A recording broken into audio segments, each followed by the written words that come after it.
Hi friends, ఈ వీడియోలో match number 7 sunrise Hyderabad versus Lucknow super Giants review చూద్దాం. ఫస్ట్ ప్లేయింగ్ 11 చూద్దాం. మాక్రోన్ సేమ్ టీమే ఉంటుంది. లాస్ట్ మ్యాచ్ ఆడిన టీమే ఈ మ్యాచ్ కూడా ఆడుతారు. ఇది batting first. SRH probable playing 11. Impact ప్లేయర్గా వచ్చేసరికి ఆడమ్ జంపా ఆడతాడు యాజ్ యూజువల్. అండ్ ఎల్ఎస్జీ వచ్చేసరికి ఇది ప్లేయింగ్ 11 అండ్ ఇంపాక్ట్ ప్లేయర్గా వచ్చేసరికి మారణం సిద్ధార్థ్ ఆడుతాడు. నెక్స్ట్ పిచ్ రిపోర్ట్ చూద్దాం. మ్యాచ్ వచ్చేసరికి రాజీవ్ గాంధీ ఇంటర్నేషనల్ స్టేడియం హైదరాబాద్లో జరుగుతుంది. ఈ గ్రౌండ్ మనకు తెలుసు కదా, ప్యూర్ బ్యాటింగ్ గ్రౌండ్. ఈ మ్యాచ్లో కూడా బ్యాటింగ్ ఫ్రెండ్లీ కండిషన్స్ ఉంటాయి. అండ్ నాకైతే 230 to 250 స్కోర్ వస్తుంది అనేసి అనిపిస్తుంది ఏ టీం బ్యాటింగ్ చేసినా. ఎందుకంటే ఎల్ఎస్జీలో కూడా పవర్ హిట్టర్స్ ఉన్నారు. సో అనిపిస్తుంది 230 to 250 వస్తుంది.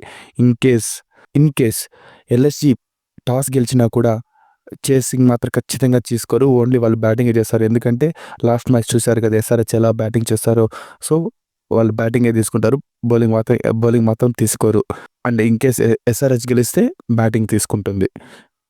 ఇక విన్నింగ్ ఛాన్స్ వచ్చేసరికి నాకైతే ఎస్ఆర్హెచ్ విన్ అవుతుంది అనిపిస్తుంది. ఎందుకంటే బ్యాటింగ్లో సార్టెడ్ అండ్ బౌలింగ్లో కూడా మంచి అటాక్ ఉంది.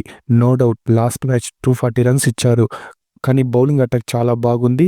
వేరేస్ ఎల్ఎస్జీలో ఎక్స్పీరియన్స్ బౌలర్స్ ఎవరు లేరు.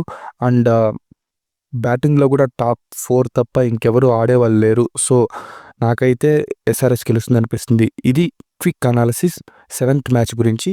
ఈ వీడియో నచ్చితే లైక్ చేయండి అండ్ మన ఛానల్ని సబ్స్క్రైబ్ చేయండి.